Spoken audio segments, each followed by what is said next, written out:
I always knew I wanted land. I loved the outdoors. I was hesitant to get into farming full time because it's challenging. It's very challenging to make a living. It's challenging work.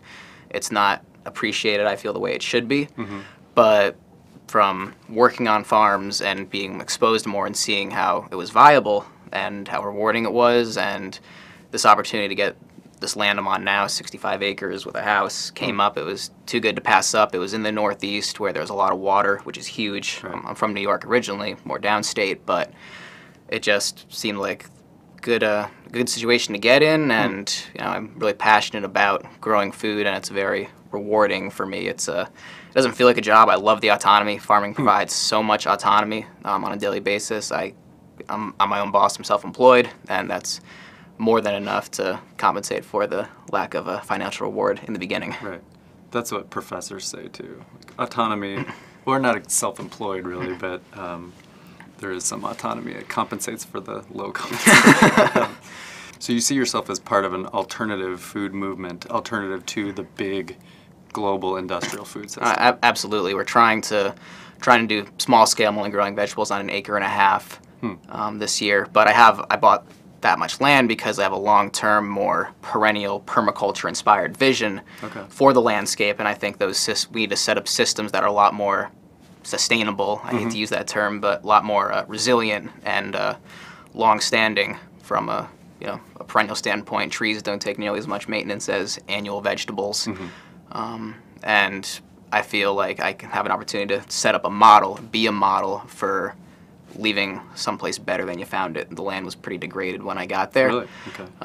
Had it been used for kind of conventional agriculture? Not so much conventional. It was a dairy farm, so it was pasture, but the land went fallow. It was abandoned. It grew in with a lot of invasives. The previous owner, I didn't know this at the time, he bulldozed off the topsoil and sold it, which I didn't know people did. So, it's a very degraded landscape, and just the whole idea of leaving something better than you found it, it's not really a part of this culture's mindset.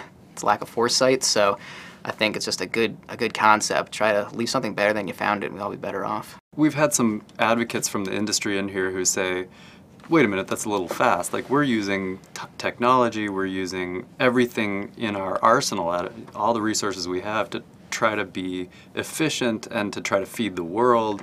Your model's never going to be able to feed the world, whereas ours can.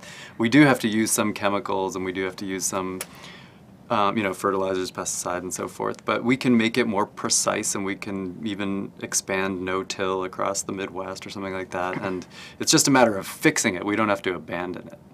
What would you say to someone who suggests that? Well, I reject the whole feed the world premise outright. There is a hunger problem, but we also have a distribution problem and a land use problem.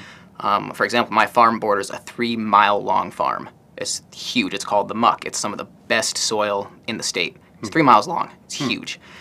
And all they do is onions. Onions. Acres and acres, thousands of acres of onions on some of the most pristine agricultural land. And every year they're strip mining it. They have big tractors out there. They're putting down manure, growing onions. Putting down manure, growing onions. Like, you can grow a lot more calorie-dense food on that many acres. And then 5 miles away, there's a huge potato farm. Hundreds, if not also thousands of acres. And all they do is potatoes for potato chips. They're chip potatoes. Wow. So just within a 10-mile radius of me, we have thousands of acres that are going to onions and potato chips. So there's, a land use problem there. You look at how much land is used to grow corn for either cattle feed or ethanol for gasoline. Right. And even in my experience, last year I had to compost almost 70% of the kale I grew. Part of that is my fault for growing too much kale, but I also ran up against places that would buy kale from Cisco instead of from me, even though I was 5 miles down the road. I had this fresh organic kale, not certified organic, but fresh that morning, but they elected to get 25 pounds for $19 from the Cisco truck, which I can't compete with. And just another point, I feel that if overpopulation is a problem, then, and a lot of people can agree to that, then why are we also talking about feeding the world if there's too many people?